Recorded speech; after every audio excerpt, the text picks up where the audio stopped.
Alors, bonsoir tout le monde. Bienvenue dans le Web Journal de Radio-Québec, édition du 12 juillet 2026. On va parler aujourd'hui de choses extraordinaires, dont la politique quantique de l'administration Trump. J'avais sauté par-dessus la semaine dernière. Le Web Journal de la semaine dernière était un Web Journal thématique, un petit peu plus philosophique ou anthropologique. Et donc, et on va devoir revenir là-dessus, sur le thème du masculinisme, etc. Je vais devoir refaire un truc. On va aller beaucoup plus en profondeur parce que tout ça est lié avec notamment, comme on l'expliquait la semaine dernière, la Open Society de George Soros, le mouvement Antifa. Cette semaine, on a une nouvelle à l'effet que Marco Rubio, la diplomatie étrangère américaine, la diplomatie américaine, a demandé une rencontre avec 60 chefs d'État de différents pays afin de régler le problème du terrorisme d'extrême gauche, dont le mouvement Antifa. Et ça, c'est lié avec ce qu'on expliquait la semaine dernière, c'est-à-dire que, rappelez-vous, l'année dernière, la Chambre des représentants avait ouvert une enquête sur les liens entre George Soros et Antifa. Et tout ça, genre le mouvement féministe radical, le mouvement Antifa, tout ça est lié. Et d'un côté, il y a l'administration Trump qui lance des enquêtes et qui déclenche des opérations diplomatiques afin de réduire l'extrémisme de gauche. Ça a commencé avec la fin de USAID. USAID qui était une espèce de gigantesque organisme de blanchiment d'argent pour la gauche radicale. Hein? C'est quand on envoie 70 millions en Indonésie pour des rizières transgenres, là. Mais il n'y a pas 70 millions qui va pour planter du riz genre non-genré. L'argent est redistribué, ça va dans des comptes en banque, ça revient dans les coupes. Et donc, c'est pour ça que les médias et les mondialistes ont chialé avec se sont plaints avec les coupures dans USAID, parce que ça mettait fin au financement d'une partie du mondialisme. George Soros en était une autre. Et l'offensive qu'on voit sur le masculinisme, je l'ai expliqué, c'est la réaction aux offensives diplomatiques de l'administration Trump sur Antifa, USAID, etc., etc. Voyez-vous un peu le portrait d'ensemble, c'est-à-dire c'est une guerre idéologique entre l'extrême gauche et le super-centre. C'est le thème de ce web journal-ci, avant d'entrer dans la politique quantique, là, le super-centre, parce que les politiques que les médias dépeignent comme d'extrême droite, actuellement, c'était, il y a 20-30 ans, des politiques extrêmement centristes, tout à fait normales. Et la fenêtre d'Overton a tellement été déplacée par les médias, par le contrôle du langage. La gauche fait souvent ça, hein, c'est le contrôle sémantique. Merci, Danbert. Sans s'en rendre compte, comme la grenouille dans la casserole, on monte la température à petit feu, la fenêtre d'Overton s'est déplacée et maintenant, genre, juste demander une immigration normale et contrôlée, c'est devenu d'extrême droite. Tu sais, par exemple, à l'époque, j'ai juste ramené ici, rappelez-vous à l'époque de Ted Turner, le chef du Parti libéral dans les années 80, il n'y avait pas une immigration au Canada, il n'y avait pas une immigration. Ted Turner n'était pas pour une immigration incontrôlée, il n'était pas pour l'ouverture des frontières, il a même milité contre le libre-échange. Et il n'était pas pour les transgenres dans les écoles, etc., etc. Je donne l'exemple de Ted Turner, on pourrait prendre les dirigeants de n'importe quel pays il y a 20-30 ans. Il n'y a personne qui pensait que c'était une bonne idée de mettre des drag queens dans les écoles, etc. Aujourd'hui, des personnes extrêmement centristes comme Ted Turner se retrouveraient décrits comme des fascistes par Antifa. OK? Donc, Ted Turner est un fasciste et on va voir aussi de quelle façon Mark Carney est un fasciste parce qu'il réduit l'immigration, là, et donc ce que l'administration Trump souhaite, c'est un retour c'est du supercentrisme. Ça n'a rien à voir avec l'extrême droite. Réguler ses frontières, ne pas avoir une immigration incontrôlée, ça n'a rien à voir avec l'extrême droite. Ne pas vouloir que les cultures étrangères s'implantent à grande échelle chez soi, ça n'a rien à voir avec l'extrême droite parce qu'il n'y a aucun peuple sur Terre. Il y a 99% des êtres humains qui ne souhaitent pas ça. Je ne voulais pas embarquer tout de suite comme ça, mais mon enchaînement d'idées m'a amené là. Et donc, regardez la carte ici.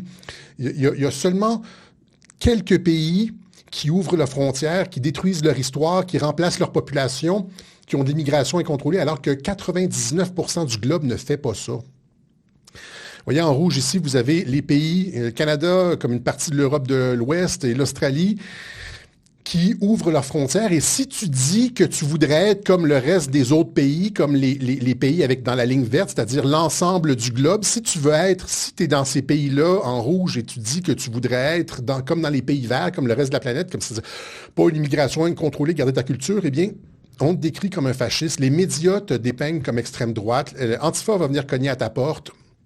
Comprenez? Donc, c'est une position, le fait de détruire sa culture, son histoire, remplacer son peuple, et que c'est par l'immigration de remplacement, c'est une petite minorité de pays qui font ça. Donc, ce sont ces pays-là, les radicaux. L'ensemble de la planète ne suit pas. Et ceux qui, dans ces pays-là, veulent qu'on soit exactement au centre, comme la majorité des peuples, se font traiter de tous les noms par les médias. Et se font brûler leurs voitures, comme Alexandre Cormier-Denis, là, par le mouvement Antifa, etc., etc. Ah, et donc, c'est ça. Il y a cette espèce de... Souvent, les gens disent sur Internet, je vois les gens qui disent « Ah, c'est comme deux États profonds, Trump et puis les mondialistes, c'est comme deux États profonds différents qui se chicanent et qui se... » D'une certaine façon, l'analogie est probante d'une certaine façon. Hein? Sauf que ce que je crois, c'est qu'on s'en va dans le bon sens avec le camp Trump, le camp des patriotes, etc., parce que ça nous ramène au centre, ça ramène la frontière, il y a un ensemble, le package est sain. Le package super centriste est sain. Alors que de l'autre côté, ici, c'est l'image de Godzilla et Ghidorah, là, dans les mangas japonais. Alors que de l'autre côté, c'est la destruction de la binarité homme-femme, c'est un gouvernement mondial, le fait d'enlever toutes les frontières, être géré par des spécialistes, la technocratie, etc., etc. Donc, c'est vrai qu'il y a deux camps qui s'affrontent, mais il y a un camp qui est, je pourrais dire, je ne veux pas dire meilleur, mais je veux dire dont les valeurs ressemblent plus aux miennes et à celle de 99% de la planète. Et donc, c'est pour ça qu'on dit c'est un recentrement. Donc, supercentrisme, avant d'aller, c'est ça, je veux juste vous donner, tu sais, quand on parle d'Antifa ici, là, Marco Rubio, ce que je lis ici, Marco Rubio, on a ça dans le web journal plus tard, là, qui a invité 60 pays pour une conférence sur les Antifa et la gauche extrémiste, là, parce que les Antifa sont défendus par, ce sont l'infanterie. C'est l'infanterie des mondialistes. Hein. Il y a comme l'armature idéologique, c'est-à-dire le féminisme radical. On l'a expliqué, on peut tout critiquer. On peut critiquer le communisme, on peut critiquer le capitalisme, on peut critiquer le wokisme, on peut critiquer n'importe quoi, mais si tu touches au féminisme, tu deviens un terroriste et une menace à la démocratie. Et là, la raison pour laquelle je veux revenir là-dessus, sur le féminisme radical éventuellement, peut-être la semaine prochaine, s'il n'y a pas trop de nouvelles en semaine, c'est qu'en plus du rapport français sur le Sénat, hein, Mascus, la nouvelle offensive contre les femmes, qui coïncide avec la fusillade, le gars visait les masculinistes, et puis finalement, il s'est retrouvé lui-même à être dans une inversion complète, là, à être un masculiniste qui visait les femmes. C'est complètement fabriqué, c'est une opération d'ingénierie sociale. En plus du rapport du Sénat français, je suis tombé là-dessus cette semaine, les communes canadiennes, Chambre des communes canadiennes lutte contre les idéologies antiféministes au Canada, rapport du comité permanent sur la... Tout arrive en même temps au mois de juin. Et il y a deux pays qui produisent des rapports avec un faux attentat. Et ça, c'était dans la foulée d'un rapport qui avait été publié aussi par l'Université du Québec à Montréal, enseigné à l'école face à la misogynie, l'antiféminisme, l'homophobie, la transphobie, etc. C'est un rapport à la méthodologie complètement bâclé. Vous allez voir de quelle façon, parce qu'ils ont sélectionné à qui ils posaient des questions dans les écoles. Là. C'est des gens qui étaient de leur idéologie, qui a été produit par Dupuis-Derry, Francis Dupuis-Derry. Ça, c'est le professeur sympathisant Antifa à l'Université du Québec à Montréal, qu'on retrouve sur les plateaux de télévision. Et donc, vous avez, c'est ça, genre, le lien Antifa, le lien idéologie féministe pour la société ouverte. Vous avez les soldats sur le terrain, vous avez l'idéologie qu'on ne peut pas toucher, qu'on ne peut pas critiquer, sinon on est une menace à la démocratie, etc., etc. Et donc, tout ça pour dire aussi que s'il y a eu cette réaction, comme on pourrait dire, je ne veux pas encenser tous les propos qui sont tenus par tous les influenceurs, je ne veux pas encenser tout ce que dit Andrew Tate, par exemple, c'est pas ça du tout, mais ça va trop loin dans certains cas, évidemment, il faut le dire, là, c'est pas des anges, mais il faut dire que on n'entendait pas ça il y a 20 ans. On n'entendait pas ça il y a 10 ans. C'était très, très, très minoritaire. Et il y a eu une montée une prise de conscience que le mouvement féministe dans ses avatars tardifs, c'est-à-dire l'idéologie du genre, les transgenres dans les écoles, etc., finalement, que ça posait des problèmes et il fallait comme commencer à le critiquer. OK? Il fallait... Et donc, c'est ce que j'expliquais, c'est-à-dire que il y a comme une réaction, c'est plus une réaction à l'extrémisme de gauche, le fait que la fenêtre d'Overton a été déplacée tellement à gauche qu'à un moment donné, il faut dire quelque chose, il faut faire quelque chose qu'un mouvement genre qui naît spontanément comme ça, out of the blue. Qu'est-ce que j'entends? Tout ça pour dire, qu'est-ce que j'entends par supercentrisme? J'entends 4 choses. On mettra peut-être... on me dit qu'il ne faut pas que je m'accote sur la table, là. On mettra peut-être d'autres choses dans le panier plus tard, mais le supercentrisme qui est défendu, entre autres, par l'administration Trump, c'est pour une immigration, vous l'avez ici, A, B, C, D, pour une immigration restreinte et contrôlée. C'est-à-dire, c'est un retour à des niveaux d'immigration d'il y a comme 20 ans, peut-être même 30 ans. C'est-à-dire qu'il n'y a personne qui dit on va fermer les frontières complètement, mais on doit passer par des canaux légaux et toute l'espèce d'entourloupe là, des réfugiés, des migrants, des clandestins qu'on doit accepter absolument là, pour remplir nos obligations internationales, pour littéralement noyer les pays d'une immigration incontrôlée. Ça pose problème. Donc, il y a une réduction du niveau de l'immigration. C'est ce qui est défendu par l'administration Trump. C'est aussi ce qui est défendu par Mark Carney. Et là, si vous critiquez Trump sur l'immigration, vous allez devoir aussi critiquer l'ultra-gauchiste woke Mark Carney parce qu'il fait exactement la même chose. Bizarrement, ça passe très bien pour Mark Carney. Hein, parce qu'on a juste le simple fait qu'il s'oppose à Trump, ça lui donne comme une espèce de passe-droit pour n'importe quoi, et c'est ça qui est voulu finalement. Et donc, pour une immigration restreinte et contrôlée, pour une relation équilibrée, sans propagande avec la communauté gay. Rappelez-vous comment c'était au début des années 2000. Il y avait une espèce de un vivre et laisser vivre, une bonne entente qui s'était établie entre la majorité hétérosexuelle et la minorité homosexuelle. Et là, finalement, dans les années, avec l'arrivée de Trudeau, Obama, etc., on a commencé à détruire, c'était la lutte contre les stéréotypes. Il n'y a pas de normes. La norme, il n'y a pas de normalité. Là, c'est les fous qui sortent de l'asile. Là, quand tu dis il n'y a pas de normalité, il n'y a pas de... Tu ouvres la porte à n'importe quel type de comportement. Tu ne peux pas juger. Tout va. Anything goes. Il n'y a pas de morale. C'est comme... et donc, ça, c'est arrivé avec Trudeau, Obama, etc. à partir de 2015. L'ouverture des frontières aussi, sans aucune limite. C'est arrivé avec ces deux-là, Merkel et tout ça. Et donc, pour une relation équilibrée sans propagande, c'est la propagande LGBTQ dans les écoles, il n'y a personne qui veut ça. Il n'y a personne qui veut ça. Et donc, ça crée de l'homophobie. C'est comme le masculinisme, c'est-à-dire les trucs complètement cinglés du féminisme créent un discours masculiniste. La propagande totalement débile LGBTQ dans les écoles, évidemment, ça crée de l'homophobie. On est aussi pour le supercentrisme. Et donc, c'est pour un retour à une relation équilibrée, sans propagande, sans discrimination, mais sans propagande non plus.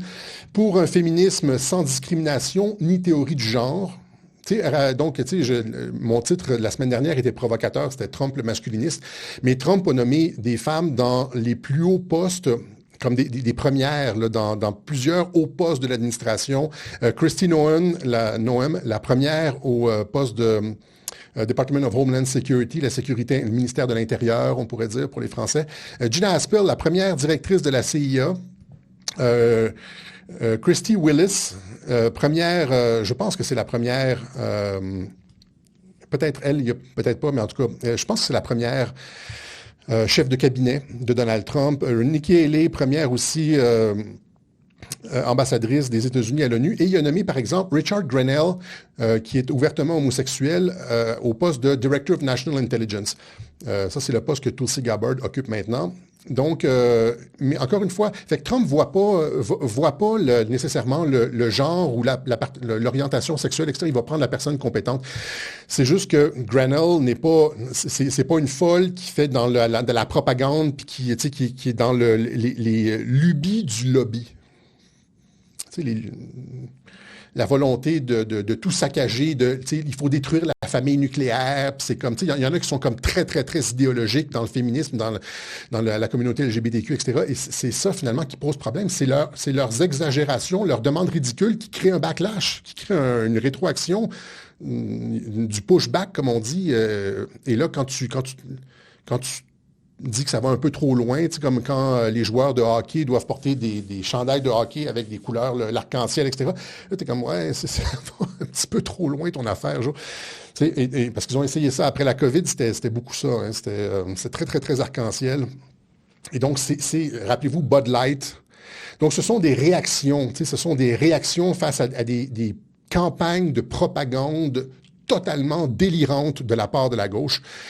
Et ce que l'administration Trump est en train de faire, c'est justement de recentrer tout ça, de ramener l'hémisphère occidental vers le centre. C'est du super-centrisme. C'est pas de l'extrême droite. Les médias vont vont essayer de vous faire croire que c'est de l'extrême droite. L'extrême droite, c'est pas ça.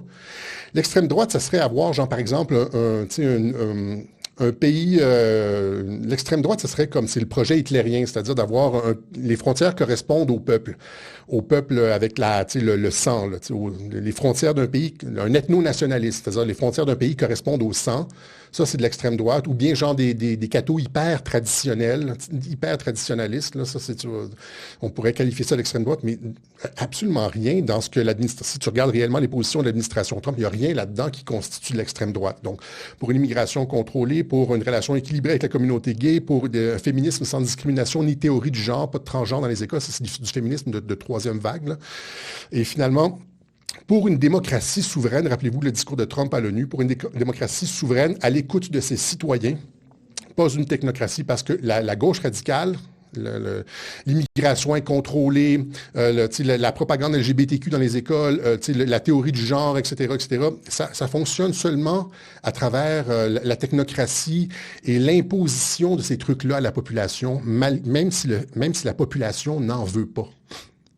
C'est le groupe Bilderberg, c'est le Forum économique mondial. Nos dirigeants qu'on élit vont dans ces forums internationaux-là et là, on leur dit un peu quoi faire, puis là, on les contrôle avec soit la dette, ou je l'ai expliqué ça, hein, la dette ou des histoires de mœurs, ou ils reviennent, puis ou on les convainc tout simplement. Ceux qu'on ne convainc pas, on les rattrape. Et puis là, ils viennent, puis ils nous imposent ça à la population sans qu'on ait rien demandé. Et rappelez-vous donc, le discours de Trump à l'ONU, c'est chérissez votre démocratie, les démocraties sont souveraines, etc. Chérissez. Et donc, c'est ça, le super-centrisme. Ça n'a rien à voir avec l'extrême droite. Voilà. Donc, cette volonté de l'administration Trump de régler la question de toute l'espèce de campagne mondialiste d'extrême gauche qui nous tire depuis presque 2 décennies vers un monde complètement délirant qu'on ne reconnaît plus, un monde qui n'a plus de sens, il n'y a plus de grammaire, il n'y a plus de normes, alors il n'y a plus de grammaire, il n'y a plus de grammaire sociale. Il y a un homme, il n'y a plus aucune définition d'homme qui vaille quand Matt Walsh va dans les écoles ou dans les universités demander aux professeurs d'université c'est quoi une femme. Les professeurs d'université sont incapables de répondre. Une femme, c'est quelqu'un qui s'identifie comme femme. Oui, mais tu t'identifies à quoi? C'est quoi le truc auquel tu t'identifies? Là, ils ne sont pas capables parce qu'ils n'ont pas de définition opérante, ils n'ont pas de définition biologique. Et donc, la définition normale, c'est une femme humaine adulte. C'est-à-dire une adulte, une humaine adulte, une humaine de sexe féminin adulte. Okay? Et donc, ils ne sont pas capables. Okay? Et donc, ça, c'est toutes les universités tous les médias, donc la société civile, littéralement, comme c'est le naufrage du Titanic avec des politiques d'extrême gauche. On a été infiltrés. Rappelez-vous le discours, on ne leur fera pas jouer une 51e fois, le discours de JFK sur l'infiltration, les sociétés secrètes, etc. Et Mike Flynn faisait justement référence à ça aujourd'hui dans son texte, dans un texte que j'ai republié sur Telegram. Il dit, les Américains doivent se demander maintenant doivent se réaliser maintenant que nous sommes une nation en guerre. Nous sommes une nation en guerre parce que nous sommes sous attaque par un ennemi qui a infiltré les institutions américaines. Il dit, là, infiltrated enemy, many inside our institution and clearly subversive elements inside our very own government apparatus. Ça, il est un petit peu sur la ligne McCarthy. McCarthy qui a été vilipendé, mais qui n'avait pas tout à fait tort. Et c'est l'essence du discours de JFK. Et ce que Rubio fait en coupant le USAID, en s'attaquant au problème des antifas, etc., c'est justement de couper l'infiltration. En mettant Soros sous enquête, c'est de couper l'infiltration du mouvement mondialiste à l'intérieur des institutions, mais aussi à l'intérieur des pays alliés de la zone occidentale. Okay? Donc, on va y arriver. Mais en attendant, il y a la question de la politique quantique. Je veux juste... c'était comme une espèce de gigantesque parenthèse. C'est pas juste glisser en dictature, parce que tu peux avoir une dictature, des deux côtés, là, c'est pas ça. Mais c'est le fait de... la technocratie, c'est une forme de dictature. C'est le contraire. Ce qu'on voit présentement, c'est le contraire de la démocratie. Les peuples n'ont plus leur mot à dire. Il n'y a personne qui a demandé... la plupart des trucs qui sont appliqués par la gauche radicale, là, les campagnes, par exemple, de propagande LGBTQ dans les écoles, il n'y a aucun peuple qui a demandé ça. Mais comme la France et le Canada qui produisent simultanément des rapports sur, en même temps qu'il y a l'attentat, là, des rapports sur le masculinisme, le terrorisme et puis menace à la démocratie, c'est la même chose avec la propagande LGBT dans les écoles. Il n'y a personne qui a demandé ça. C'est comme la rosée le matin. Ça arrive, tu dis, oh, c'était pas là hier soir, d'où est-ce que ça vient? Il n'y a aucun peuple qui a demandé ça, il n'y a aucun parent qui voulait que son enfant soit endoctriné par le lobby LGBTQ ou qu'on dit à ta petite fille qu'elle peut être un petit gars, c'est quoi, en CM1, là, en première année, en 5e année, ou que c'est super se masturber, qu'il devrait y aller, et puis se faire plaisir, se caresser. Et puis si les parents disent non, ils viennent prendre ton enfant, il n'y a aucun parent qui a voté pour ça! OK.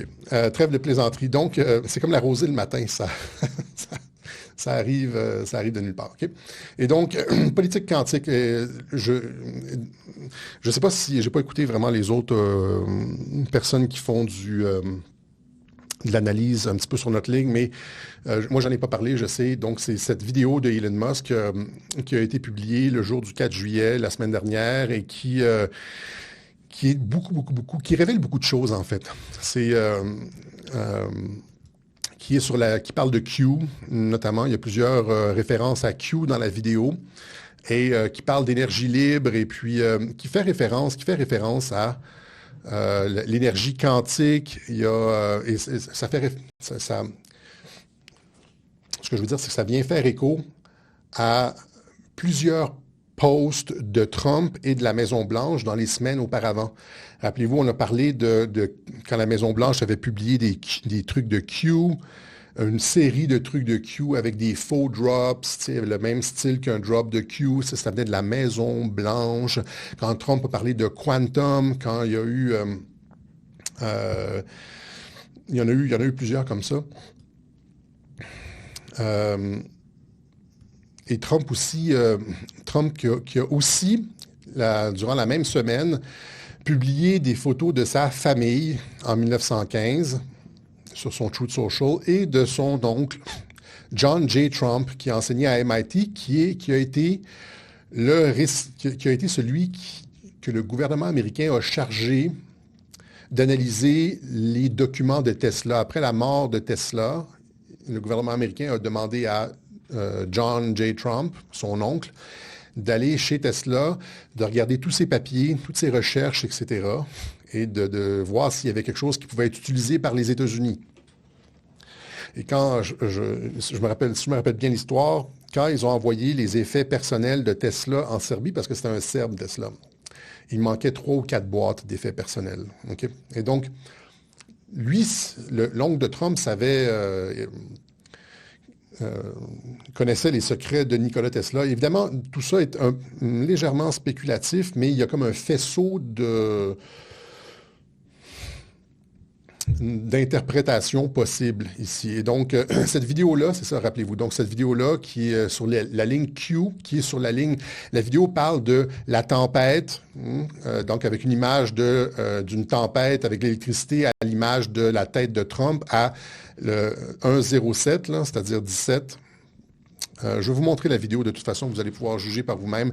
La vidéo parle d'énergie libre. La même semaine que Trump publiait les photos de son oncle qui a travaillé sur les trucs de Tesla. La vidéo mentionne Where we go one, we go all. La vidéo montre à plusieurs reprises plusieurs présidents américains avec un dossier rouge et on voit, rappelez-vous, le dossier rouge, là, c'était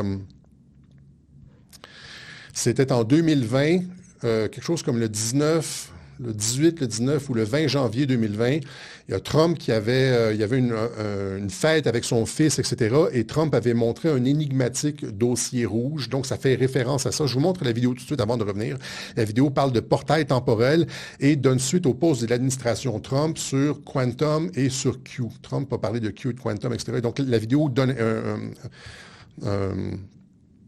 ça a été publié par Elon Musk. La vidéo donne un boost à ces analyses-là. Et regardez ça ici, c'est-à-dire, juste au sujet d'Elon Musk, là. Ah, l'overlay est bloqué. Unlock.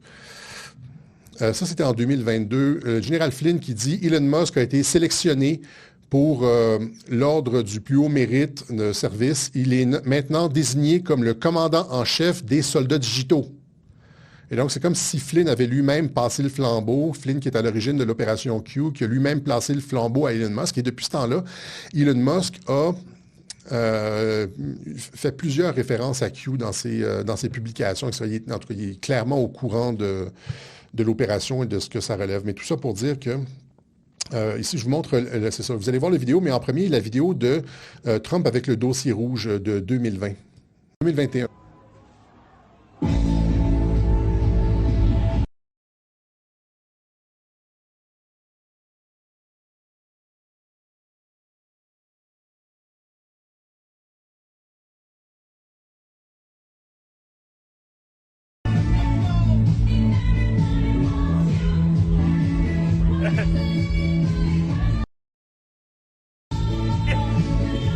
Vous voyez le dossier rouge, il montre 1 ou 2 secondes à l'écran. C'est ce qu'on appelle un teaser.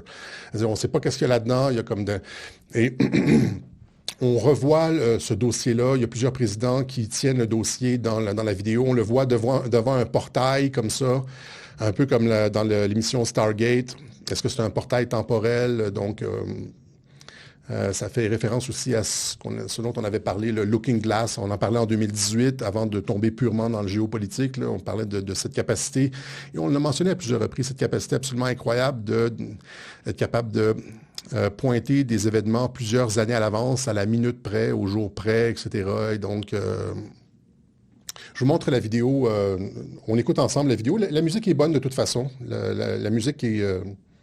Fait qu'on tapons-nous la vidéo. Et je vais l'arrêter au moment où est-ce qu'il dit « Where we go one, where we go all », où est-ce que vous voyez les trucs de Q. Il y a aussi, tant qu'à y être, là, dans la vidéo, vous voyez dans la vidéo ici, ça s'arrête sur le post 4559. La vidéo, vous voyez en haut, c'est la vidéo, le post 4559, et la date, c'est 1er juillet 20.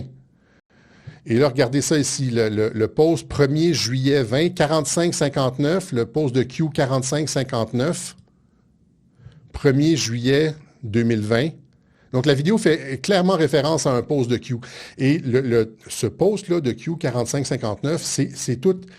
ça va dans Make America Great Again. C'est toute la définition même de Make America Great Again. C'est-à-dire, à un moment de notre histoire, les enfants récitaient le serment d'allégeance à l'école. Tu sais, je promets de défendre la Constitution des États-Unis, etc.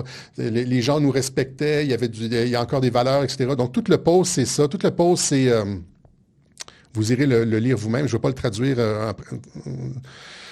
au complet, là. Donc, c'est la définition même de Make America Great Again. Qu'est-ce que c'était? Et le vidéo fait référence, c'est toujours le vidéo oscille entre le passé, le présent, et il y a cette espèce d'indétermination dans les paroles de la vidéo.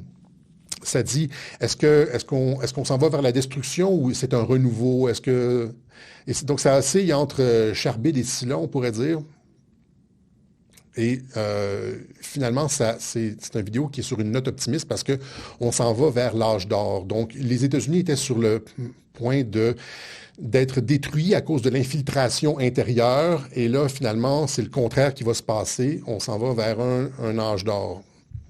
Je vous montre la vidéo.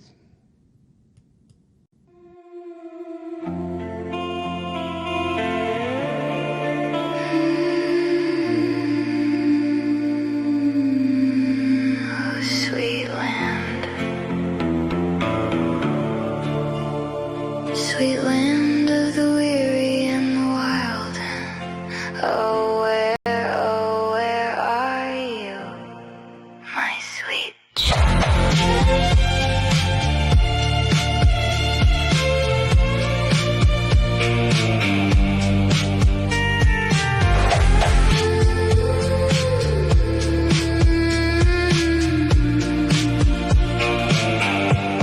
The garden's either dying or about to come alive. The river's either drying or it's deep enough to dive. Can't tell if it's the dusk or if it's breaking into dawn. Are we going on or are we going? Là, vous avez le portail ici. Vous allez le voir plusieurs fois dans une vidéo. Go on. Somebody said a storm's coming, but it's been a long, long time. I don't know what's up ahead, but please, baby. Long time, I don't know what's up. Vous avez le 45-59, 1er juillet 2020, référence à Q avec le portail à côté.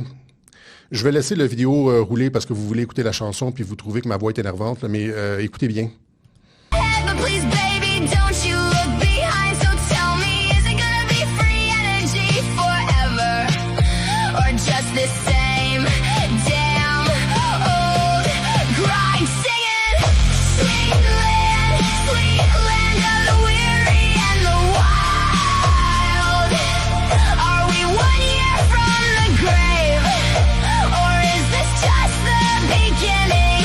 My sweet child, oh, you're my star-spangled fever dream. Half a savior, half a liar. 250 summers and we're going higher, higher. Singing, sweet land, going, going, going. The neighbors might be coming with a casserole or a gun. The kids are either screaming or they're laughing in the sun. Is the timeline coming undone or is it coming in clear? The fireworks are blinding, but I'll keep on dancing here. And nobody can promise me that we're gonna make it to the light. So is it an awakening or is this a knife in the night? So come on, brother, sister, stand up tall. Because guess what? Where we go one, we go all. If you can hear this from the other side, across this great quantum divide,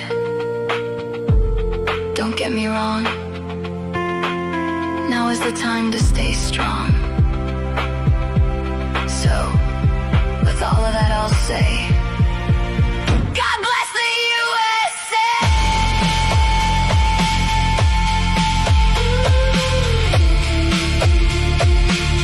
God bless the USA!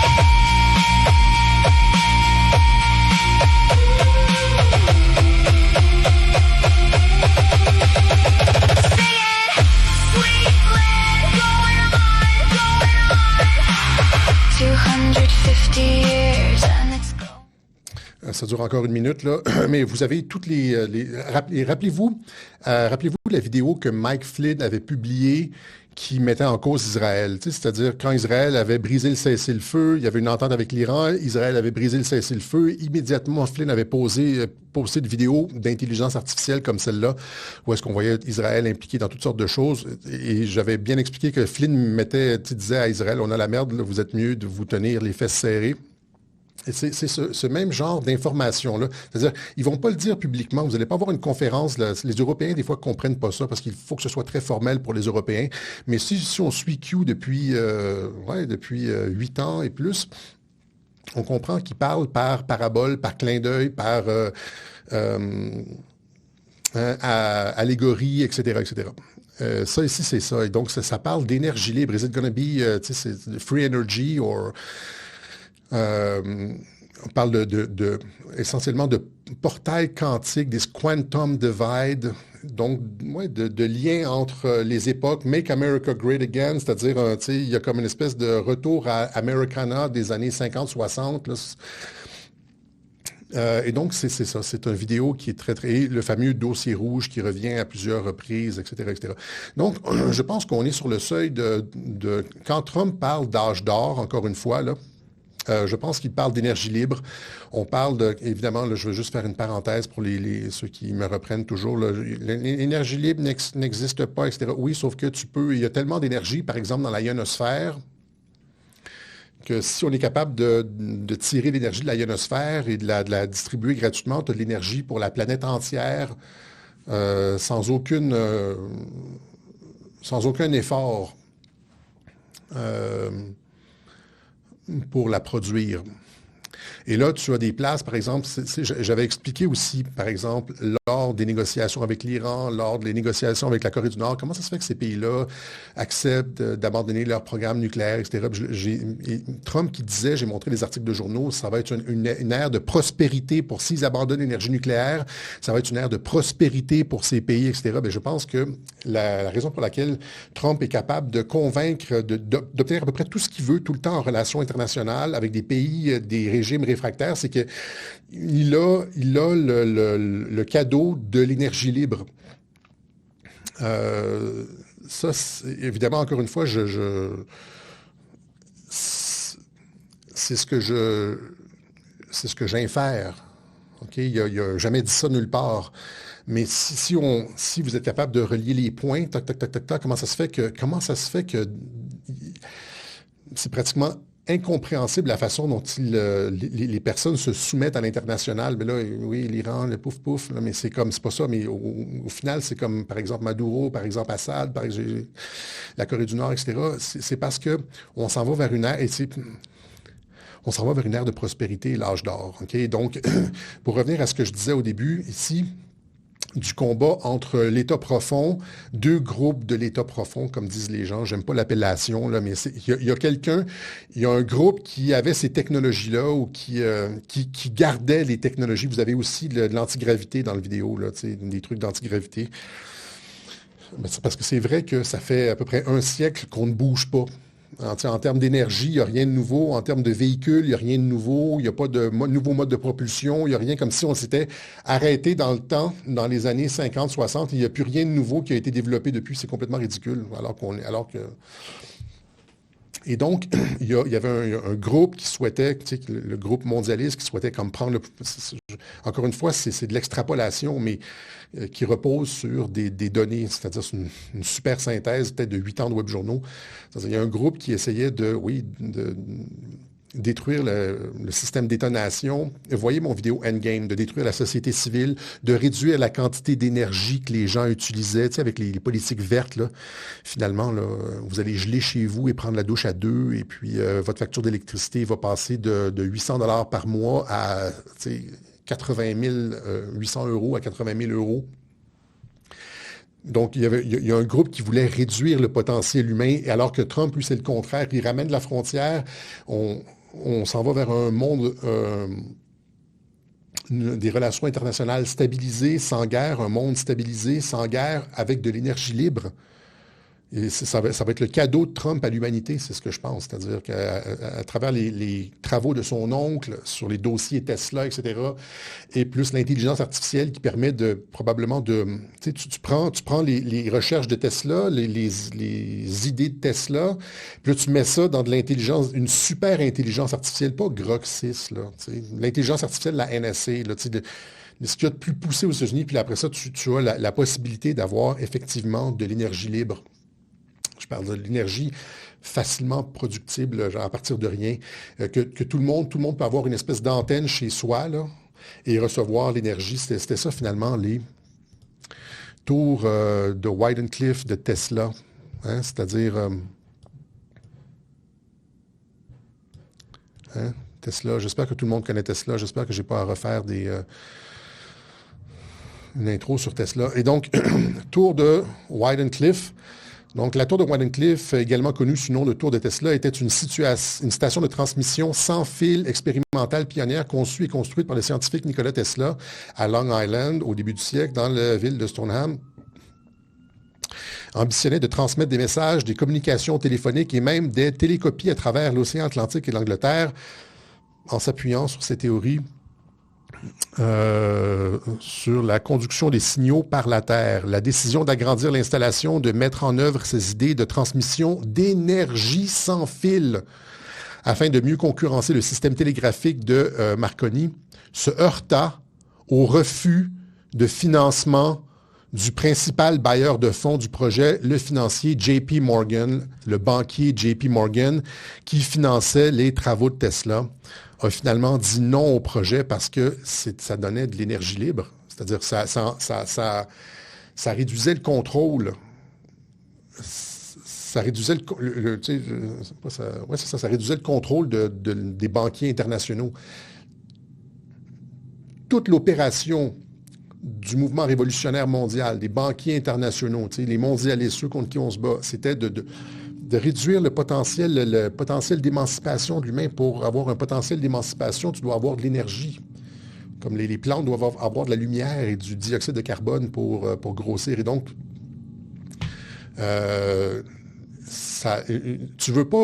les mondialistes ne voulaient pas un monde où les humains étaient souverains, pouvaient se reproduire à l'extérieur de leur contrôle. C'est pour ça que tu veux prendre le contrôle de la reproduction. Tu vas avoir des trucs, des bébés éprouvettes, un utérus artificiel. Tu veux dire aux mamans qu'avoir un enfant, tu veux dire aux femmes qu'avoir un enfant, c'est la pire chose. Tu ne peux pas avoir un enfant parce que tu veux sauver la planète. Ben voyons donc, tu sais. Pourquoi augmenter ton empreinte carbone avec un nouveau bébé? Là, donc, tu veux réduire tu veux produire toi-même tes êtres humains, tu veux réduire tu veux tout contrôler, tu veux contrôler l'énergie, contrôler les humains.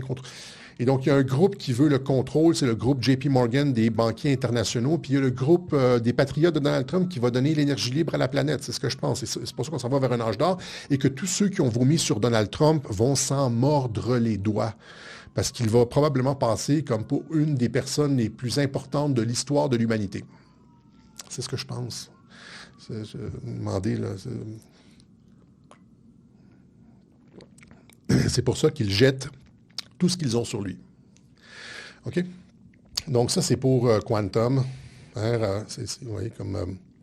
Where we go one, we go quantum, nous dit le département de la guerre. Les clins d'œil sont partout. Hein. C'est-à-dire qu'il y a Q, va avec quantum, et va avec énergie libre, et va avec tout ça. Là. Where we go one, we go all. Finalement, c'est toute l'humanité qui va se regrouper. Donc, ça va être comme ça. Là. On s'en va vers une ère de paix et de prospérité. C'est ce que je dis depuis le début. OK? Et pourquoi Trump, c'est l'homme particulièrement choisi pour, je ne veux pas dire choisi, il y en a qui vont me sauter à la gorge, mais parce qu'à cause de la connexion avec son oncle, etc., etc. Okay? Les travaux de Tesla, etc. Ça, c'était pour le premier point. Oui, potentiellement des medbeds, etc. Oui, c'est ça. On va pouvoir peut-être guérir mes cheveux gris. Là. Okay. Finalement, Marco Rubio, ça s'est passé complètement inaperçu dans les médias, évidemment, parce que les médias défendent les antifas depuis des générations. Marco Rubio, il faut aller dans Times of India, pour trouver finalement l'annonce, le secrétaire américain Marco Rubio invite l'Inde et 60 nations à un sommet sur le terrorisme d'extrême gauche. Parce que oui, donc il y a, comme je l'expliquais en début, il y a le projet mondialiste qui est de criminaliser la masculinité, menace à la démocratie, menace terroriste, etc. Parce que la vraie menace pour les mondialistes, à part Trump, c'est le fait que les hommes se lèvent. Si les hommes en ont assez de se faire tondre la laine sur le dos de leur politique stupide, ben la réaction masculine, c'est ça, de ça qu'ils ont peur, là. Et donc d'un côté, on a l'administration, le camp de l'énergie libre qui veut régler le problème de l'extrême gauche radicale. Et d'un autre côté, tu as finalement les mondialistes qui veulent criminaliser la réaction masculine à leur politique stupide. L'administration Trump désigne 4 groupes antifa européens comme terroristes. Ça, c'était l'année dernière. Ici, post-millennial, mais il faut vraiment... je pense qu'il y avait peut-être un article dans le Boston Globe, il n'y avait rien, c'est le silence complet sur Antifa. Marco Rubio cherche à rassembler les alliés de la communauté internationale pour lutter contre Antifa et le terrorisme d'extrême gauche. Vous voyez, donc 2 projets. Le projet où le masculinisme est qualifié de terroriste, puis vous voyez, donc quand je dis les médias défendent les Antifa, la figure de Soros dans la complosphère, il parle des Antifa ici, Tristan Mendes France, Reuters, vérification des faits, allégations mensongères sur George Soros. Je ne vous ai pas montré ce qui a précipité tout ça.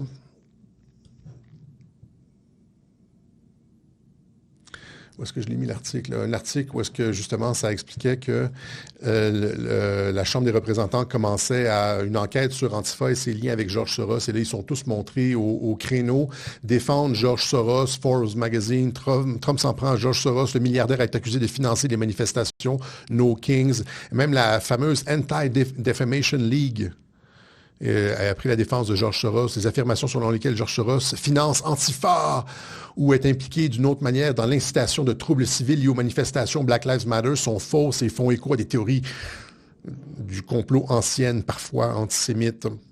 Évidemment que Soros ne finance pas directement Antifa. Il n'est pas là, genre, à l'entrée de l'autobus, à donner des $100 à tous les cagoulés qui rentrent dans le bus pour aller manifester. C'est pas comme ça que ça fonctionne. Ça fonctionne avec, tu donnes ton argent, la fondation donne l'argent à des organismes parapluies qui financent d'autres organismes sur le terrain qui, eux, individuellement, un petit ici, un petit là, vont financer des manifestations, etc. Donc, c'est de façon très, très indirecte, mais c'est l'argent de Soros qui ruisselle sur toutes ces organisations-là.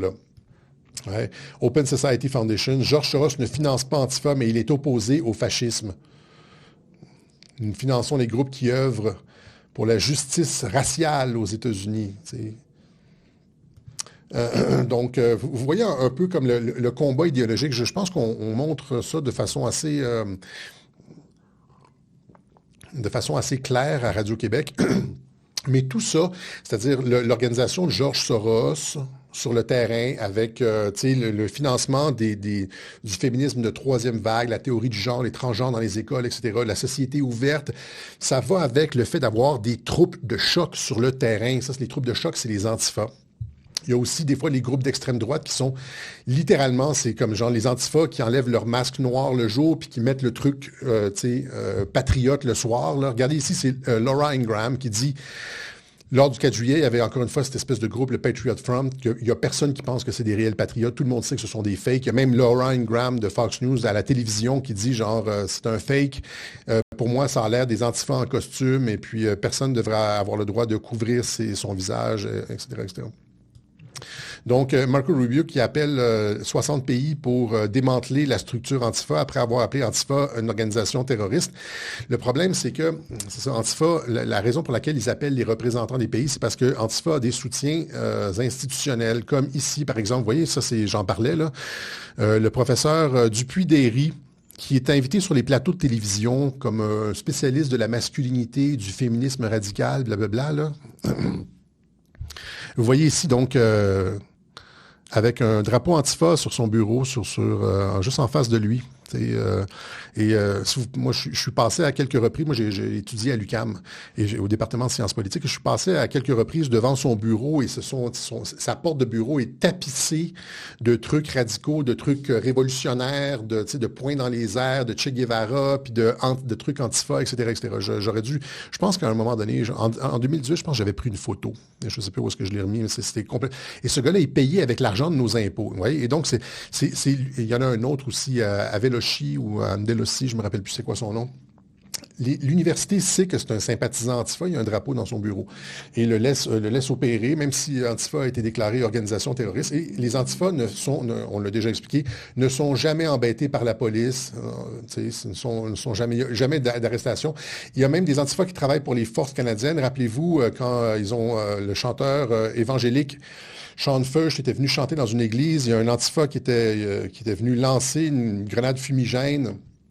Et finalement, on s'est rendu compte, Rebel News l'avait retrouvé et il travaillait pour la défense canadienne, les forces canadiennes. J'ai la vidéo ici où est-ce qu'on le voit, Rebel News le rattraper, là, puis dire, monsieur, je ne me rappelle plus, La Palme ou je pense que c'est La Palme. Et finalement, le gars parle au téléphone, il y a un Antifa qui vient le protéger. Là, 5 minutes après, il fait un appel, il y a un Antifa qui arrive en bicyclette là, pour le protéger. Ce gars-là travaille pour les forces canadiennes. Il y en a d'autres, hein, on les avait repérés. Il y avait un certain Frank Who Knows sur Internet qui travaillait pour les forces canadiennes. On l'avait spoté aussi, qui était sur la ligne Antifa. Donc, c'est pour ça que Rubio appelle les pays, parce que c'est des troupes de choc de l'OTAN. Tu sais, c'est une guerre. Antifa, ce sont les forces asymétriques de l'OTAN. On peut tout dire ça comme ça.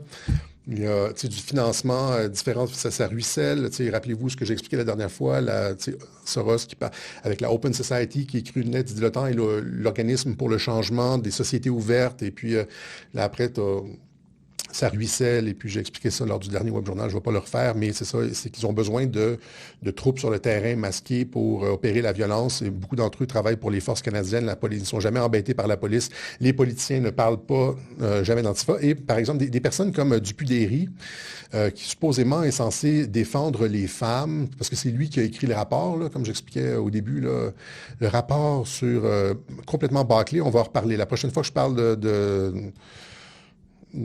féminisme de troisième vague, on va parler de ce rapport-là. Enseigner à l'école face à la misogynie et l'antiféminisme, etc. C'est lui qui a écrit ça.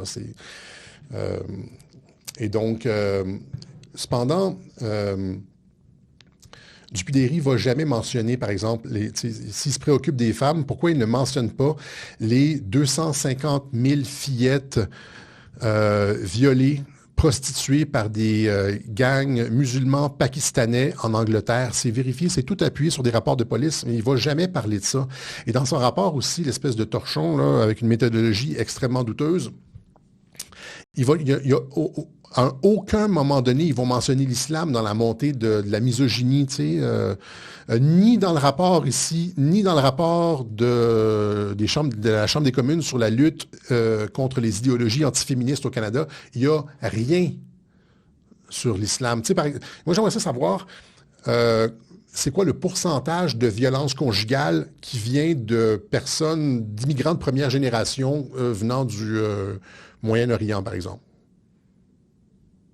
Question intéressante, là.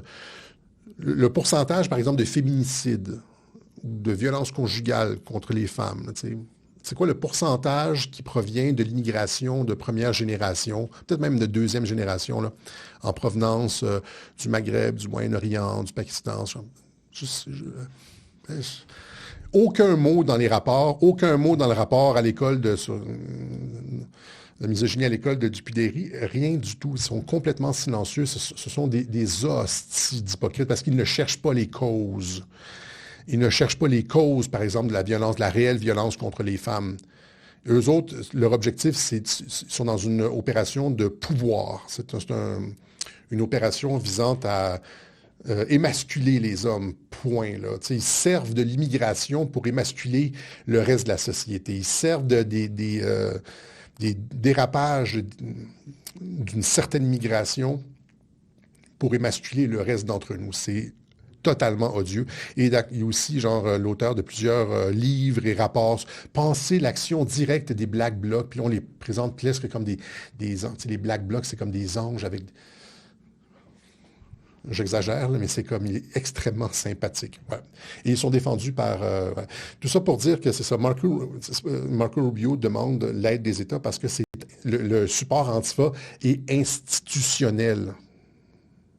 Ce sont les armées, les troupes de choc de l'OTAN dans une guerre asymétrique de l'OTAN contre la société civile. Rappelez-vous qu'on expliquait avec Mike Pence que l'OTAN se mêlait des élections. Il y a comme en Roumanie, par exemple, où les mouvements populistes sont persona non grata en Europe, là. Conviction de Marine Le Pen, etc. Quoi que vous en pensiez, venez pas me sortir des commentaires. Là. Je vais en parler un jour là, de Marine Le Pen, là, mais il reste que, c'est ça, l'OTAN combat les mouvements populistes et elle est dans la mire de l'OTAN, des troupes mondialistes, sorosiennes, etc. Et ils ont besoin, c'est ça, sur le terrain, ils ont besoin d'Antifa, je me répète, voilà. Donc, ça fait suite, je vais juste vous donner un exemple de, donc ça ici, il s'attaque ici à Antifa, mais il y a aussi, par exemple, on donne juste, par exemple, en ce qui concerne le USAID, le fait d'avoir coupé les fonds à USAID, ça fait en sorte que l'argent ne circule plus dans les cercles de la gauche radicale mondialiste partout dans le monde. Parce que USAID, c'était les mondialistes qui finançaient leurs amis partout, là. Pourquoi le monde en entier était en train de basculer, tout le monde devenait woke, et puis d'où est-ce que ça sort? D'où venaient les fonds pour le wokisme mondial? Ça venait de USAID. Là, 20 millions pour un opéra transgenre en Bolivie. Là. Il y a peut-être 50 000 $ qui allaient pour les artistes.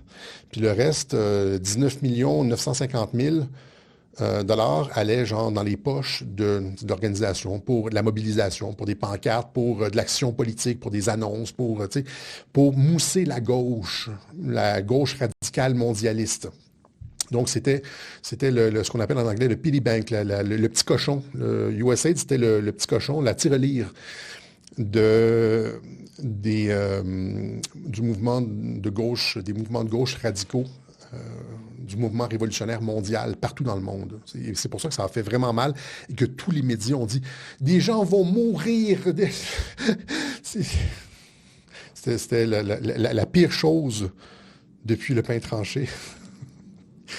Et finalement, c'était du financement clandestin de l'ultra-gauche. Et regardez ce qui s'est passé en Amérique du Sud depuis que USAID a été coupé, notamment en Amérique du Sud. L'Amérique latine se radicalise à droite. Voilà à quoi cela ressemble. Et là, ici, c'est une mauvaise traduction, se radicalise. Là, c'est la version originale du Wall Street Journal, c'était pushes towards the right. Mais je ne sais pas pourquoi ils ont traduit radicalise. Peut-être parce que c'est associé à droite. Mais l'intelligence artificielle a vu que c'était à droite. Elle a immédiatement collé le mot radicalisme, mais j'aurais dû avoir le texte original en anglais. Il n'y avait aucun radicalisme dans le texte radical du Wall Street Journal, mais la traduction, on dit radicalisé, probablement parce que c'est associé à droite, puis c'est rentré dans la programmation.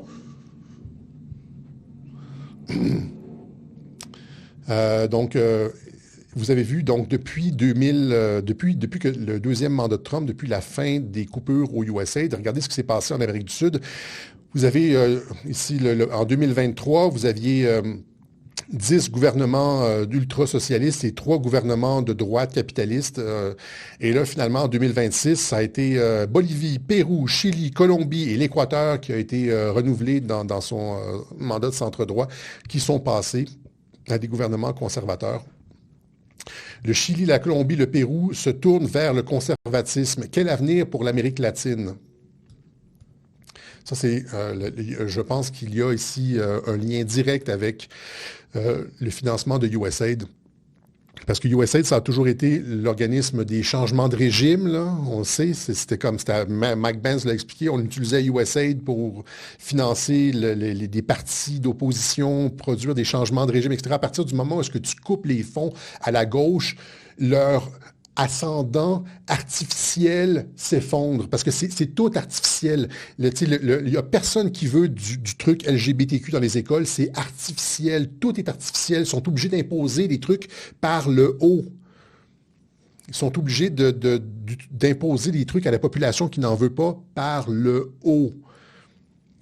Et quand tu coupes leur financement artificiel, leur support artificiel, leur propagande artificielle, quand tu coupes les fonds aux médias, l'argent gratuit aux médias, etc., c'est toute cette idéologie stupide de la gauche mondialiste s'effondre de soi parce que les gens n'en veulent pas. Les gens sont centristes. Et Trump est un super centriste. Et on s'en va vers du super centrisme. Pas de l'extrême droite, c'est pas de la droite, c'est pas de la droite, là. C'est juste des frontières normales, une immigration un peu, pas un déluge, un peu d'immigration, c'est correct, mais pas un déluge, une relation équilibrée avec la communauté gay, pas de propagande dans les écoles, s'il vous plaît. Théorie du genre, comme un petit garçon, c'est un petit garçon, c'est pas une petite fille, c'est comme pas de féministe de troisième vague, et aussi une vraie démocratie, pas de technocratie, les experts qui vous disent comment vivre, là, c'est une vraie démocratie, c'est le super centrisme, et ça n'a rien à voir avec l'extrême droite, et c'est vers ça qu'on se dirige. Les médias essaient de faire passer ça pour l'extrême droite pour qu'il n'y ait pas d'effet domino, puis pour que la population ne comprenne pas. OK? Donc, ça, c'est pour USAID. Maintenant, merci, Super 9999. Merci. Et maintenant, je veux juste vous montrer à titre d'exemple, encore une fois, on va revenir sur, je vais terminer avec ça, Mark Carney. Ma théorie à l'effet que Mark Carney, je l'ai expliqué, là, j'aurais dû avoir les images de web journaux, là, mais ça fait un peu pompeux toujours avoir je l'ai dit dans tel web journal. Mais vous savez, c'est quoi ma position sur Mark Carney? C'est qu'il a été sélectionné par Trump et puis qu'il fait le travail de Trump tout en ayant l'air de... Comme Biden. Biden, il y a un programme de continuité de gouvernement. Là. Biden faisait des trucs radicaux à gauche qui étaient très, très, très déplaisantes pour les Américains. Mais en arrière, tu avais comme... Bien sûr, si tu veux travailler en coulisses, si tu veux pas te faire voir, si tu veux pas être détecté, il faut que la personne qui joue le rôle, il faut qu'elle fasse... Biden, il y avait comme des démocrates autour de lui, il faut qu'il fasse plaisir, il fallait qu'il fasse plaisir à son entourage, aux démocrates, pour pas avoir l'air de quelqu'un de contrôlé. Mais c'est la même chose avec Mark Carney. Il y a comme un cabinet, il y a des ministres radicaux, puis il y a des lobbies, il y a le Parti libéral qui est très, très, très, très à gauche, fait qu'il doit montrer qu'il fait, qu'il est lui aussi très, très, très à gauche, qu'il tient tête à Donald Trump et qu'il est pour les trucs LGBTQ, etc. Mais quand il se rend à la Maison-Blanche, puis il parle en tête-à-tête avec Trump, puis ils s'entendent sur un certain nombre de choses. Notamment, je reviens encore une fois sur la réduction de l'immigration. Par exemple, répression en matière d'asile. La répression en matière d'asile adoptée sous Carney avait été initialement demandée par le ministre de l'Immigration de Trudeau. Ouf, ça venait de Trudeau, mais c'est Carney qui l'applique. La répression en matière d'asile, le droit d'asile. Ici, Toronto Star, avec la réduction de l'immigration au Canada, voici quelques-uns des principaux changements sur lesquels le gouvernement Carney pourrait se concentrer. La réduction de l'immigration. Tu peux pas être pour la réduction de l'immigration et être un mondialiste parce que ça affecte sa base politique. L'objectif d'avoir une immigration incontrôlée, c'est que tu fais rentrer des votants, des gens qui votent. C'est le scam démocrate, là, où est-ce que tu fais rentrer des gens qui votent pour toi, finalement, tu leur donnes de l'argent, ils sont sur l'aide sociale, puis ils votent pour toi, ils te maintiennent au pouvoir. C'est ça le scam. La CAF, les démocrates, Donc, quelqu'un qui a un gouvernement qui réduit l'immigration est totalement anti-mondialiste. C'est le problème principal, là. Donc, le Canada annule le recrutement pour 2 programmes d'immigration économique. C'est non. Même l'immigration économique, c'est non. Et ça, c'est en 2025. Je pense que le gouvernement Carney prévoit des réductions drastiques de niveau d'immigration. Non, non, non, non, non. Alors, la question à mes amis, est-ce que Carney est d'extrême droite? Il réduit l'immigration comme Trump. Il fait la même chose que Trump. Ah, lui, là, je l'aime pas.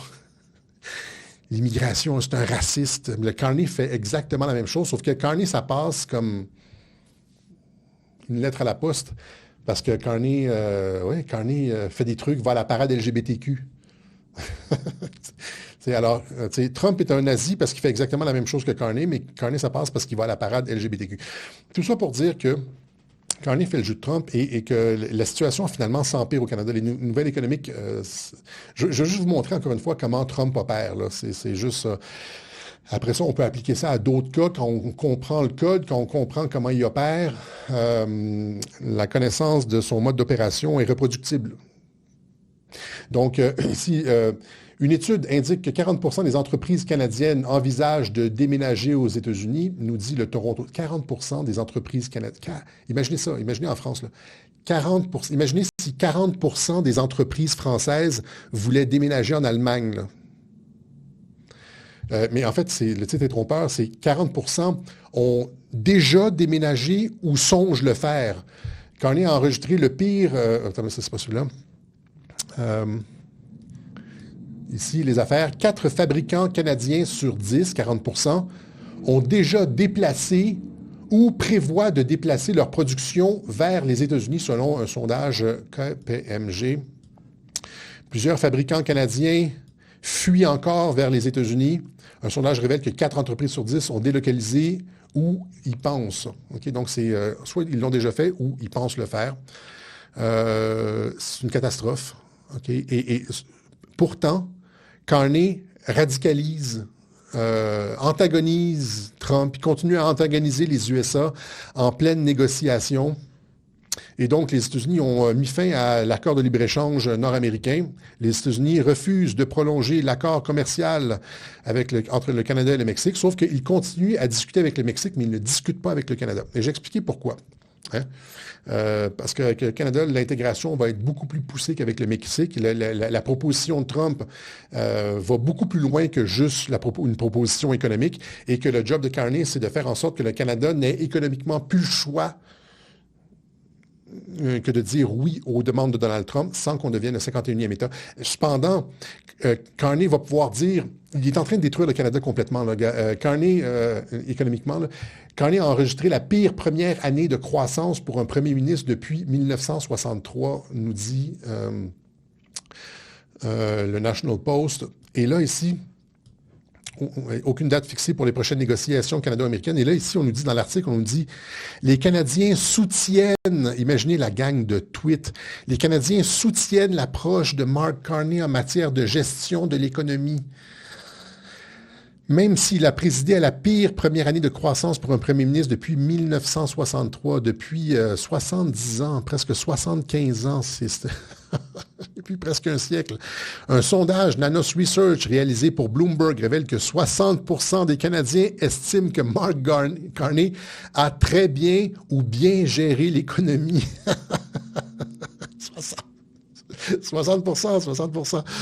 À titre de comparaison, 24% pensent qu'il a mal ou très mal géré l'économie. Et donc, ça, on remerciera les médias parce que, les médias, évidemment, Mark Carney va à la parade gay, LGBTQ, et donc les gens pensent il fait des déclarations un petit peu dures à Trump. C'est juste l'impression qu'il tient tête. Finalement, le tissu économique du Canada est en train de s'effondrer complètement. Et les médias n'ont pas le choix que de... Étant donné que Carney attaque Trump, là, les médias n'ont pas le choix que de défendre Carney, mais évidemment, c'est un piège diabolique. C'est le piège diabolique de Donald Trump, hein, comme le livre de Black et Mortimer. Et ça va juste permettre, plus ça s'effondre et plus il y a l'appui des Canadiens, plus il peut aller loin dans la déconstruction. Il y a l'assentiment, il y a le consentement de la population pour continuer à détruire l'économie canadienne. Et là, il continue à antagoniser les USA en pleine négociation pour la survie économique du Canada. Le gouvernement Carney exclut les soumissionnaires américains d'un contrat de 4,9 milliards, de 5 milliards de dollars pour les véhicules de l'armée. Il exclut un soumissionnaire américain. C'est complètement... Alors que le Canada ne peut pas vivre, le Canada, dans son organisation actuelle, ne peut pas survivre économiquement sans les USA. C'est pas possible. Tu peux pas faire, dans le cadre de négociations où est-ce que tu es en train de tout perdre, où est-ce que ton économie est en train de s'effondrer, tu peux pas, exclure un soumissionnaire américain. C'est comme si tu foutais une gifle aux négociateurs américains. C'est comme, tu fais juste antagoniser. C'est impossible. Ce qui a fait en sorte que le directeur de Rebel News, Ezra Levant, a dit... Il est soit le pire négociateur au monde, ce qui est peu probable, soit il essaie délibérément de torpiller l'accord de libre-échange Canada-États-Unis. Okay? Soit il essaie de... Et donc, il fait ça sciemment. Ezra Levant a compris ce que j'ai expliqué l'an dernier à l'arrivée de Carney, c'est-à-dire qu'il fait ça sciemment. Parce que ça va aller, il est en train de manœuvrer le Canada dans un coin, de sorte que le Canada n'aura plus le choix que d'accepter la proposition américaine qui va très, très, très loin. Mais Carney va toujours être sauvé par les médias parce qu'il aura au moins évité qu'on devienne le 51e État. Carney a sauvé le Canada. Le Canada était mal pris. Il aurait pu devenir le 51e État. Carney a évité l'annexion. Finalement, Trump n'a jamais voulu ça, mais il y aura eu sa proposition entre les deux. Oui, c'est ça, c'est le grand jeu. C'est pour ça que c'est un piège diabolique. Et en ce qui concerne Carney, vous avez ce philosophe souverainiste, Christian Saint-Germain, qui est exactement, je ne sais pas s'il écoute les web-journaux de Radio-Québec, mais il est exactement sur la ligne Radio-Québec en ce qui concerne Mark Carney. Lui, en tout cas, au minimum, il a vu exactement ce que j'ai vu. C'est quelqu'un qui a écrit des livres sur la souveraineté, qui est bien connu dans le mouvement souverainiste, comme une espèce d'éminence grise. Il a été invité sur un plateau de Il reste du monde. Et je vais vous montrer ce qu'il dit. Il arrive à exactement la même conclusion que Radio-Québec. Ça comprend rien. Un peuple colonisé, là, ça passe loin de chez nous. Et qui les suit véritablement? Moi, j'ai toujours pensé que Carney, c'était la meilleure manière d'être annexé aux États-Unis assez rapidement, c'est-à-dire ces esbroufs avec les États-Unis, tout ça, ça va mal finir, ça, au sens où, à un moment donné, on va s'être tellement appauvri au Canada par des décisions de nature, aller vendre des affaires au Laos ou c'est tellement... Il faut s'entendre avec les Américains, puis au mieux, il faut s'annexer à eux. Moi, c'est dorénavant ma position. C'est-à-dire, notre chance, c'est de parachever la Révolution américaine. C'est pas honteux de parachever c'est ce que Louis-Joseph Papineau espérait pour les... En fait, pour moi, c'est la seule transmutation qui est véritable, là. C'est-à-dire, mais on n'a pas le matériel politique. Donc, lui est pour l'annexion, mais ce qu'il dit, c'est que les décisions économiques de Carney sont incompréhensibles. Essayer de contourner les USA, comme il dit, avec une entente de libre-échange avec le Laos, exclure un soumissionnaire américain, ça fait juste radicaliser les États-Unis et nous peinturer dans un coin pour une offre finale beaucoup plus... Donc, il fait le travail de Trump. Il dit ça, là, il fait le travail de Trump. Right? Et donc, on salue encore une fois cet auditeur de Radio-Québec qui nous avait vilipendé dans rappelez-vous, je pense que c'est Jack 9606, quelque chose comme ça. Là, je ne te suis plus, Alexis, Carney contrôlé par Trump, etc., etc. Ouais, ben, il y a comme de plus en plus de personnes qui commencent à comprendre là, que des décisions ont... Et c'est toujours comme ça avec les analyses de Radio-Québec. Avec le temps, ça a l'air ridicule au début, mais avec le temps, ça prend tout son sens. Mm-hmm. Voilà. Donc ça, on est déjà à 1h14. On va terminer avec la Norvège. Juste un propos sur la Norvège. Aux États-Unis, il y a beaucoup de personnes qui s'entichent de l'équipe de Norvège. Et la raison pour laquelle c'est beau à voir, c'est que ce pays-là a conservé son identité. Par exemple, en 2015, lorsque la Suède a ouvert ses portes à l'immigration, qui a mené à un désastre et des no-go zones. Ils ont pris 5 fois... La Norvège a aussi pris un peu de migrants, mais en a pris 5 fois moins que la Suède. Elle a voulu préserver son identité, c'est-à-dire qu'elle a été finalement extrêmement centriste pour une immigration restreinte et contrôlée, le point A du supercentrisme. Et finalement, ce pays-là est en train et fait des vagues. Là, je ne rentrerai pas dans toutes les erreurs d'arbitrage qui pointent vers de la fraude pour le mondial. Là. Les erreurs d'arbitrage, même moi qui ne connais rien au foot, je dis comment ça se fait que les arbitres n'appellent pas tel ou tel... Il n'y a pas de carton jaune, carton rouge là-dessus. Tu sais, je vois des clips sur X. Là.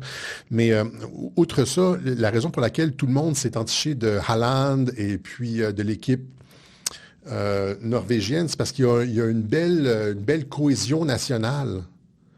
Et on retrouve, tu sais, on retrouve plus ça en Europe, de la cohésion nationale comme ça. Et quand la Norvège gagne, ce sont des belles manifestations pacifiques parce qu'ils n'ont pas de diversité qui détruit le lien social. La diversité détruit le lien social et mène à des émeutes, etc.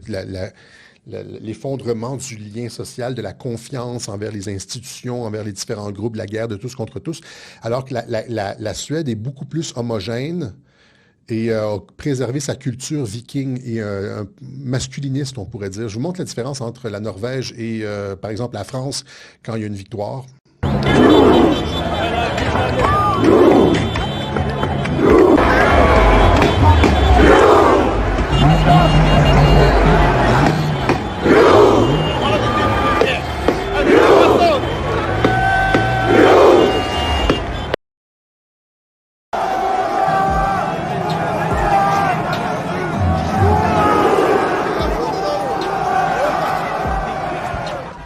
Il n'y a pas de casse, il y a pas de... Au contraire, il y a cette espèce d'esprit de corps de la nation à travers l'espèce de bateau viking, le Drakkar, là, quand ils font semblant de ramer.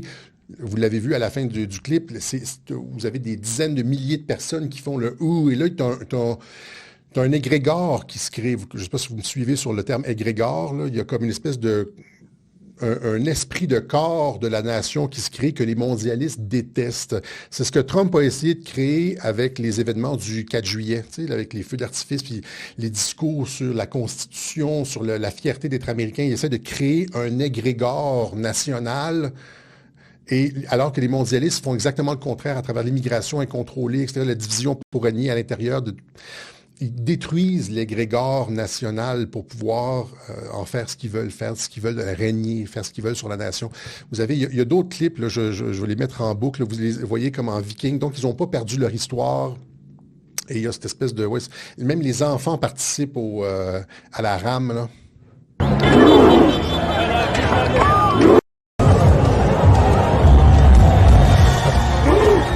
Vous n'avez pas de débordement. Pas de diversité.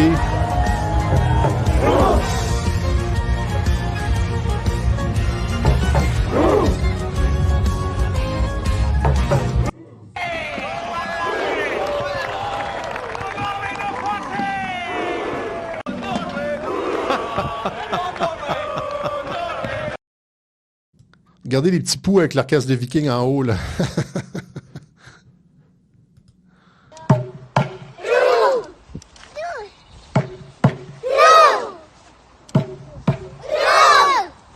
Donc, c'est magnifique, ça donne presque les larmes aux yeux de voir un peuple qui conserve son histoire, qui est uni, qui est, qui a un esprit de corps comme ça. C'est-à-dire qu'ils ont et là, je reviens à ce que j'expliquais la dernière fois, ils ont du nationalisme, mais qui n'est pas belliqueux. Tu sais, on nous dit toujours la nation, c'est la guerre, le nationalisme, c'est la guerre. Je parlais de la Thaïlande la dernière fois. Il y a plein de pays qui sont fiers de leur pays, qui sont nationalistes, puis qui ne sont pas belliqueux. C'est des arguments de paille, ça. C'est des arguments de fucking francs-maçons pour détruire la nation. Fuck off. OK? Voilà, c'est ce qu'on avait pour vous aujourd'hui dans ce web journal de Radio-Québec. On remercie ceux qui nous soutiennent. Je veux toujours le faire au début, mais au début, je suis tellement concentré. Quand si je pars croche, tout le web journal va partir croche. Il y a des façons de nous aider. On est en pleine réorganisation de notre studio. On a eu comme des dépenses massives. On a eu... et on n'a pas de paywall, contrairement, par exemple, à Rebel News. Rebel News, ils ont un paywall. Pour accéder à leur contenu, c'est entre 20 et 500 $ mensuels, annuels, comme ils grossissent à cause de ça. Ils ont un paywall, mais ils grossissent. Et donc, ils ont des avocats, ils ont des journalistes sur le terrain, etc., etc. Nous autres, mais il y a très peu de personnes qui voient, là, ils ont des petits clips à gauche et à droite, là. Il y a très peu de personnes qui voient leur contenu total. Plus que Radio-Québec, parce qu'ils sont anglophones, là. À Radio-Québec, on a fait le choix de donner ça gratuitement, comme à l'époque de la COVID. Rappelez-vous, à l'époque de la COVID, tout le monde disait « Alexis, fais des chandails, des t-shirts Radio-Québec, des tasses Radio-Québec, ça va t'aider ton financement. » Qu'est-ce que j'ai fait à ce moment-là? J'ai dit « Non, moi je fais pas ça. » J'ai dit « Prenez mon logo et faites de l'argent avec. » Moi, je fais de l'analyse politique. Je ne suis pas un marchand comme ça. Et donc, j'ai littéralement donné mon logo.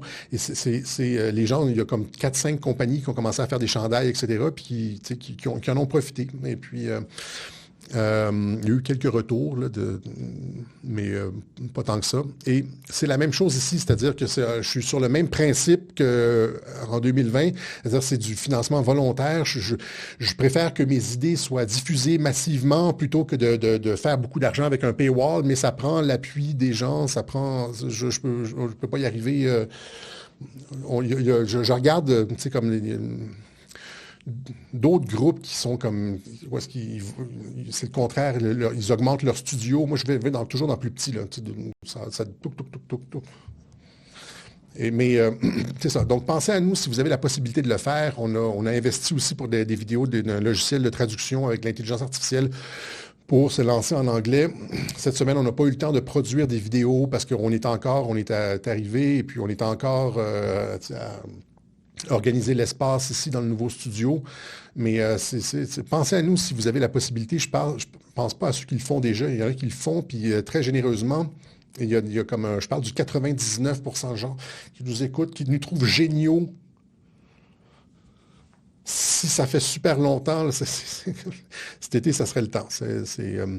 Et donc, voilà, il y a différentes façons de le faire par la poste, voilà, et par Interact, par PayPal. On laisse toujours les liens dans la description en dessous. On donne les liens pour mensuel ou unique, un petit peu comme Rebel News. Rebel News, ils ont comme un truc, je pense, c'est comme... je ne vais pas le dire, je pense que c'est 1000 quelque chose, puis c'est comme soit, ils ont 1000 ou 2500, puis c'est soit mensuel ou annuel. Je me dis, qui va faire ça? Mais c'est en tout cas, tout ça pour dire qu'on va continuer à alimenter notre chaîne YouTube, mais c'est ça, cette semaine, on n'a pas eu le temps. Et vous pouvez nous suivre sur notre compte Twitter. Voilà. Autre chose? Graham et McConnell. J'ai pas grand-chose à dire. McConnell, il n'est pas mort, je pense, le McConnell. C'est juste qu'il est à l'hôpital. Et puis, Lindsey Graham, qui est décédé. Lindsey Graham, j'ai expliqué un peu le truc. Lindsey Graham, c'était comme, avec John McCain, c'était les deux faucons aux États-Unis, toujours pour la guerre, etc., etc. McCain a été exécuté, je l'ai expliqué, par les Patriotes. Là, il a été mis à mort. Je ne me rappelle plus. J'ai expliqué tout le truc McCain, je ne vais pas rentrer là-dedans. Il y a comme Kasich, son nom, là, qu'il a dit « He was put to death », à l'heure de grande écoute. Là. C'est les Patriotes qui ont fait ça parce que c'est un traître, John McCain. Lindsey Graham, c'était son ami. C'était son partenaire dans le crime, et je pense que Lindsey Graham a été retourné. J'en prends pour témoin le fait de son échange avec Brett Kavanaugh lors de son assermentation à la Cour suprême, son audience de validation pour la Cour suprême, Brett Kavanaugh. Il y a tout eu un long échange sur les prisonniers enemy combatants, là, sur les combattants ennemis. Est-ce qu'un citoyen américain peut être considéré comme un combattant ennemi, même si les citoyens américains, etc. Puis Brett Kavanaugh avait expliqué l'exception, que oui, c'est possible. Et donc, à partir de ce moment-là, il y a eu d'autres choses aussi qui me faisaient penser que Lindsey Graham avait été retourné comme Robert Mueller, même s'il reste toujours...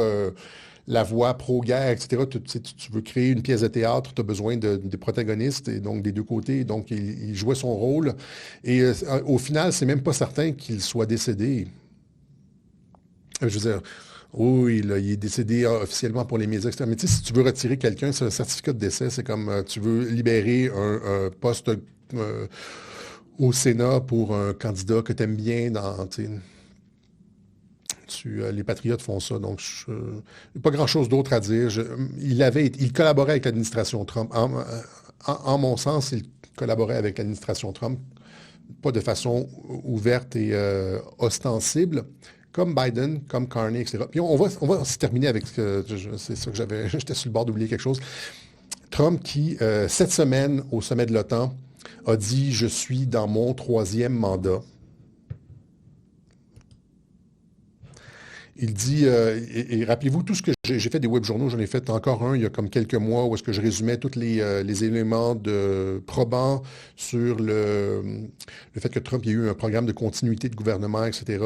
Il n'arrête pas de le dire. Il n'arrête pas de le dire maintenant. Éventuellement, c'est comme, ça va devenir public éventuellement, le programme rendu là, ça va devenir public parce qu'il est beaucoup trop...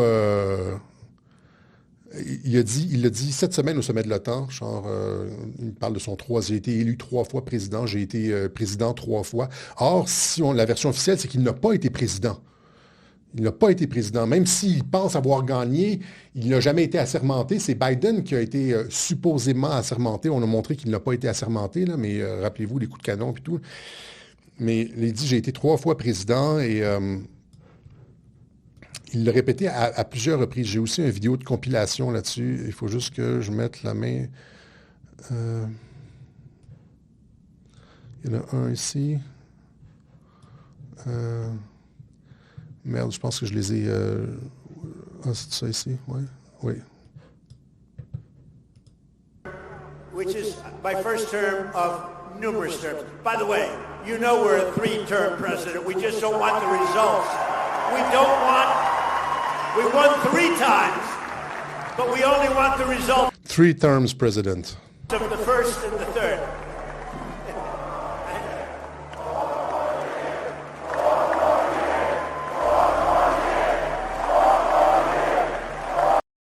Go ahead. Go ahead. A little bit, and this will end very quickly. We have an oil glut right now because we got all those boats out of the Strait. And it's going to drop, and I've predicted everything. I've been right about everything, and I have been for a long time. That's how I got to be president 3 times. That's how I won 3 elections. I did very That's how I got to be president 3 times.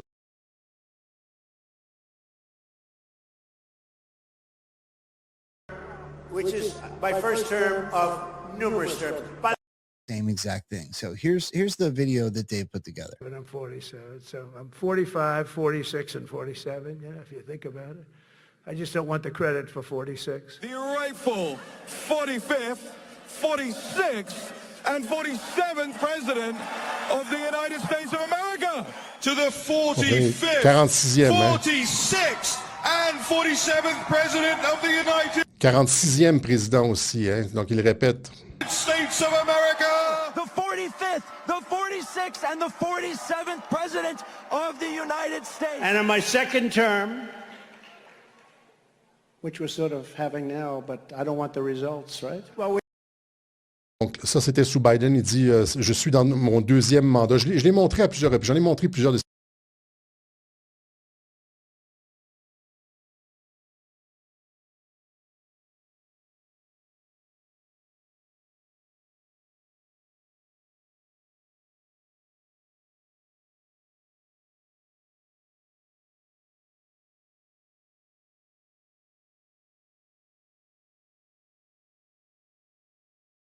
rebuilt our military in my first term.